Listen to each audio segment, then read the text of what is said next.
Pantry, that serves as a lifeline for many Utahns, is seeing an increase in demand for its services now. Yeah, the Murray Children's Pantry says it is giving out more food now than ever before. Mika Miyashima is on the move. She's in Murray to let us know what's happening there at the pantry. A lot of good. Yeah, a lot of good, Ron, exactly like you mentioned. You know, we're here at the Murray Children's Pantry, and volunteers are already up this early, working, putting together food packets to give out to families and individuals, which is so amazing to see. You know, I'm joined by the pantry's president, Jim Brass. Thank you so much for joining us bright and early. First of all, thank you for having us. Tell us what the volunteers are doing right now. Right now they're packing, we call them weekend bags. The weekend bag will feed one person for 2 days, Saturday, Sunday, so 6 meals in a bag. And that was our original idea, was to feed children on the weekends, Title I kids who don't get lunches at home but eat during school. So we still use the bags, they're still packing them, but we actually pivoted to feed entire families. And why is that? Why did you shift to not just children? Well, if I'm hungry, I get hangry. A lot of people get hangry, and so if we feed the whole family, then the parents are happier and the children are treated better, frankly. So we felt it was better for the entire family. So you folks are giving out more food than ever before. And Yes. You know, just how much of an increase are you seeing? And you know, what are you hearing from people? Why are you seeing this increase? You know, the numbers amaze me. We're a small family, or pantry. We did 112,000 meals in 2024 total. 2025 we did 237,000, so we more than doubled. And a lot of it is, it's the cost of food, it's the cost of gas, rent keeps going up, medical expenses now, you know, as insurance gets messed with, it puts people over the edge. Most of these people live right on the edge. It doesn't take much to knock them off, and we would rather feed them than have them lose their homes. Yeah, and you know, I know Utah started banning the use of, you know, SNAP benefits being used by things like soda, you know, soft drinks, candy. So do you think that has had an impact on people coming in? That one is a hard one to say. I don't know. What I get is hey, they just raised my rent $200 a month, or families with sick children that lost their Medicaid, and it's a lot of that. But it's rent. Rent is high. We'll take a walk while we talk, yeah, because sure. I know there's some packed boxes on this side. I wanted to ask you, do you have enough supply to meet the demand that you're seeing? You know, we have an amazing support group. The community donates money or food to us. We have knock on cardboard, we've never run out of food. We've come close, but we've never run out. These are family boxes. This is what we hand out primarily now. This will feed a family of 4 for a week. So there's 84 meals in here, and they're good meals. There's pancake mix and syrup. There's milk. There's soups and stews. So it's 3 decent meals. And that's amazing. And my last question before we wrap up, is there a website where people can go if they want to get involved and help out? Yes, our website is murraychildrenspantry.org. All one word, no apostrophe on the children's. So murraychildrenspantry.org. We're open Tuesdays 10 until noon. Perfect. Well, thank you so much for taking the time and for doing everything you're doing. Thank you for having us. We really appreciate your work. Jim Brass, president of the Pantry, we really appreciate it. Thank you. And guys, coming up in the next half hour, we are actually talking to the mayor of Murray. And Ron, I know you're from Murray, right? So this probably will interest you. We're going to be talking about some new projects going on, some past projects. It's been a big year for Murray. Ron is the mayor of Murray, isn't he? That's true. I misspoke. So true. How could I forget? Well, don't tell Ron. Mayor Hales that, okay? Anyway, they had quite the army there this morning. Where are these volunteers coming from? I know. Where are these volunteers coming from? Families in Murray mostly. Families in Murray. Okay. We've got during Tuesdays we've got a bunch of retired women who have come in here, and they like it better than just sitting around doing nothing. It's very rewarding for them.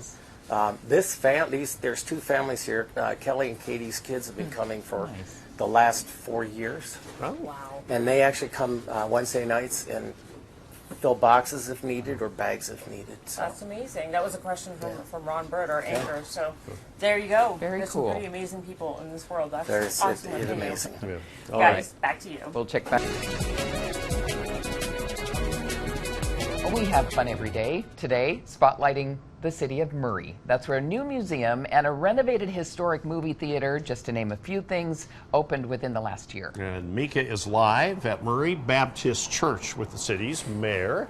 So good morning. And how are you enjoying Murray this morning, Mika? It's great. You know, it's a little brisk out here, but we were saying we can't complain compared to the folks who are, out east. But it's a little bit cold out here. But hey, I wanted to point out Mayor Brett Hales' jacket. Take a look at that. I just wanted to say that first and foremost. And Mayor, thank you so much for joining us. Oh my gosh, morning. absolutely. Ron and Mary, I think you guys are the ones that gave me this. And I think I've not been paid for 30 years because I've been working for you. So. It's got a bone to pick. That's right, I do. But we just love that. That looks awesome. So thank you so much for talking to us this morning. Absolutely. We're spotlighting, Murray, and it's been a big year. 2025 was really a big year for Murray. It was. So tell us, talk about some of the big projects and that came into fruition this past year and the impacts that you're seeing now that they have opened up. Well, our biggest one was our theater. So it was built in 1938, and we restored it, and September of 2025 had Lauren Allred open up our theater, and I'm telling you, it has brought people together. We have more stories. One woman came in, last name's Viscerella. She said she's 90-something. She was there when Pearl Harbor was bombed, and she said, I was at the theater and they had to close it down. So a lot of people have come in with a lot of memories, and it's brought the community together. We have our armory, that's the indoor-outdoor event center that we've never had, and we've been bringing in good money on it, and we're bringing people together. Amazing. And, there's plans also for downtown, including housing, entertainment, dining, a city center. So what can folks expect, and where does that stand right now? Well, that is just getting in the final production. So this spring, that'll start. And they're going to have housing, under parking garage. They'll have lots of entertainment, food. And what they're hoping is it'll become a walking community down there. Off of 4800 South and State, and because it's hard to connect across State Street because it's so fast, it's a busy street. So our goal is to be able to connect the west side with the east side. Looking ahead to this year, what are some of the top challenges and priorities that you face as mayor, and how do you plan to tackle them? I think it's the housing market that with the higher interest rates and with the higher prices. So we've tackled it with a group called NeighborWorks. Our council just approved $400,000, and Murray residents can get $30,000 down payments. They can get $30,000 on repairs on their homes. So this is our way of helping those at this time. It's hard to get into a home and to even do repairs, and so through NeighborWorks we do that. Great. And, I wanted to give a chance for the anchors to ask a question if they want. Ron's from Murray, so, the floor is yours, guys. And I'll relay it back to you. Okay. Well, first, good morning to the mayor. Always good to see him. What's happening with the Baptist Church behind you? Good morning, Ron. What's happening with the Baptist Church behind us? Okay, so the Baptist Church is allowed the Murray Children's Pantry to be located in their building, and I think you've done a story on it or doing it. Yep, we just did it. But it's wonderful. I mean, my wife's even part of it. She volunteers, and it's all volunteers. And we have the opportunity to feed families every Tuesday, and the number is just amazing how much food they give to the families. Yeah. We probably have that figure there, but it is so wonderful. We heard about it. We saw them working hard bright and early this morning, putting together food boxes. It's just amazing. When you're serving a community, it brings the community together. And so we're all about compassion, service, and just to love everyone unconditionally. Great. Well, Mayor, thank you so much for taking the time to talk to us this morning. Really appreciate your time and everything you had to say. Thank you so much. Thanks, Mika. And, guys, coming up, we are talking about another great resource that is not only for students, it's also for people as well who are in need of clothing. So that's coming up in just about 30 minutes. Okay, Murray's the place to be. Well, the big question is, where did he really get that Channel 2 coat? At the big question DI? is, where did you really get that Channel 2 coat? I really got it. I think it was Maria. These guys remember Maria. It was Maria or Copier, Judy. I don't know. Oh, Judy Well, Copier. yeah. Okay. Okay. Well, you know, I worked hard for this jacket. Yeah, okay. They're saying, okay. He must have You bought didn't find it in advertising. the back of Jeremy's car. Oh, this is one that when I was working back at Cypress Credit Union and Okay. doing all the marketing stuff with you guys. earned And that they sponsored jacket. a lot of our events. Okay. Okay, well, I'm Thanks, glad he guys. kept the coat, though. Wear it proudly. Okay. It's 8:15 now. For many Utah students, academic success depends on more than just the classroom education. And that's why a resource known as Spartan Closet provides clothing, school supplies, and toiletries to homeless or transitional teens free of charge. Mika Miyashima is on the move, live in Murray, with an inside look at the clothing pantry. And Mika, this isn't just strictly for students, is it? That's right, Ron and Mary. It's not just for students, although it did start that way, but it's really for anyone in need. And I'm actually joined now by Liz Pattison, Murray Baptist Church Missions Chair, and you run this. So tell us, you know, we're looking at toiletries, we are looking at clothing, hats. Tell us what we're looking at and what you guys do. Okay, so what we do is we provide necessities for people who just find themselves in really bad situations, monetarily wise, you know.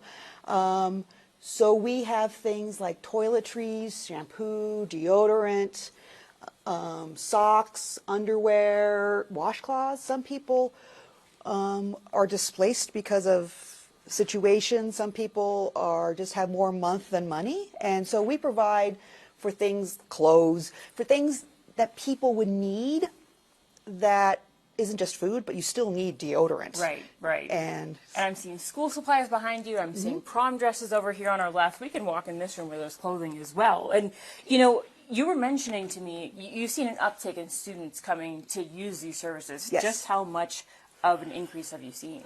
it's been like a double, I would say, in the last year. The need has definitely increased. And just a lot of people really need help, and we just try to help them as much as we can. And what about folks in general? Do you see a lot of just residents, individuals, families coming in? We see families. We see people that are trying to escape a bad situation. We see people who've lost their jobs. And we see a lot of students who just, they don't have they're growing so fast, because kids grow that fast. And we found there was a need for high school students. They usually get left behind, and they encompass a huge range of sizes, from a freshman who wears still kids' clothes all the way up to the linebacker on the football team. They have a lot of different sizes and needs, and we started with there, and now we've just due to the demand, we've expanded out to helping kids and whole families. So say someone wants to come in, they want to get something. Mm-hmm. When can they do that? Can they come in any time? Where exactly is the location? All of that. Okay, we're located in the basement of Murray Baptist Church, which is at 184 East, 5770 South in Murray, and we're open from 10 a.m. to noon on Tuesdays. Perfect. So people can come in, get Yes. what they need, and we'll come back in this room because I just want to keep seeing what there is. And then on the flip side, for people who want to help, maybe they have clothing, toiletries they want to donate. How can they help? And what do you take and what do you need? We take donations at the same time as we're open, 10 a.m. to noon on Tuesdays, and also on Sunday morning when we're open for services. Our morning services start at 11, and obviously we'll take donations then as well. And what we need right now is we need new sports bras, new underwear. We do ask for underwear to be new for obvious reasons. New socks, toiletries like shampoo. We go through a lot of shampoo.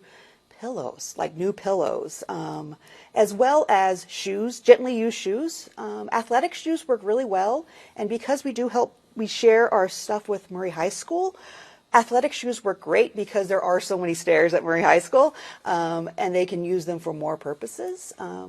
Great. Yeah. Well, thank you so much, Yeah. Liz Pattison, Yes. with the Murray Spartan Closet. Yes. We appreciate everything you're doing. Appreciate the time that you took to talk to us this morning. A really important cause, and thank you so much. We appreciate it. Yeah. And guys, coming up in my next hit in about 30 minutes, we're actually going to be heading over to Murray Sports Mall, where there is a pickleball tournament happening, but it's all for a good cause. You'll find out what that is, and I know Ron's ears probably just perked up here in pickleball. I'm just assuming. Yeah, Can't see him, but they have new courts But there. yes. It's pretty amazing. Yeah.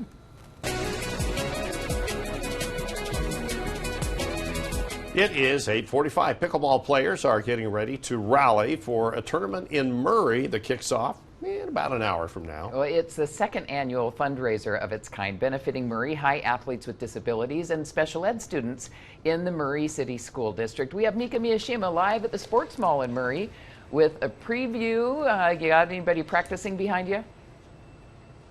We actually do. You know, we walked in, it was empty, but we actually have two girls that are warming up right now. They're brave enough to let us do our interview in front of them, and they're doing awesome. Looks like a lot of fun out there, and I'm actually joined by Doug Perry right now with the Murray City School District and the Murray Education Foundation. Thank you so much for joining us. Thank you. So, you know, let's talk about, this is actually day 2 of this pickleball tournament, and besides it being so fun, what makes it so important? What is this? Well, this is a key fundraiser for our Unified Sports Program. This is a program for students who can participate, who don't normally get to participate in a lot of things. Gets them a chance to play against other high schools, other kids that are in the same kind of area of being disabled and having, you know, not as many opportunities. So this kind of creates an equal playing field for these kids to be able to participate. So this funding is important. Pays for transportation, uniforms, and equipment, that kind of thing. How many people are taking part in today's competition, and you know, where does that money go towards? You kind of already answered that. Yeah, so we have 32 participants in today's competition. We had a tournament last night as well that was for the community, also 32. So yeah, the money supports our Unified Sports Program, which is really critical for these kids to be able to have some type of opportunities like this. Awesome. And last question is, how much money has been raised so far? So far, we've raised about $12,000, which fully funds the program for a year. So we've met our goal, and we're super excited about that and very appreciative of our community for stepping up. Great. And it kicks off at 10 o'clock today, right? 10 o'clock. Okay, Exactly. perfect. Well, thank you so much, Doug Perry. Appreciate it. You know what? I'm going to turn it over now. We also have the superintendent with us, Jennifer Covington, Murray School District Superintendent. Thank you so much for being here. We know there are some major projects going on, at least 2, one at Murray High School, correct me if I'm wrong, and then an elementary school as well. Tell us a little bit about the projects going on here in Murray. Absolutely. So we are actually adding on to our high school. We are going to do a grade reconfiguration in the 27-28 school year, where we're going to move our 9th graders into our high school, our 6th graders up to our middle school. So we needed to add on to our high school to make sure we had accommodations to add another grade level. We're also rebuilding Riverview Junior High School, and we are so grateful for our taxpayers who approved a bond measure.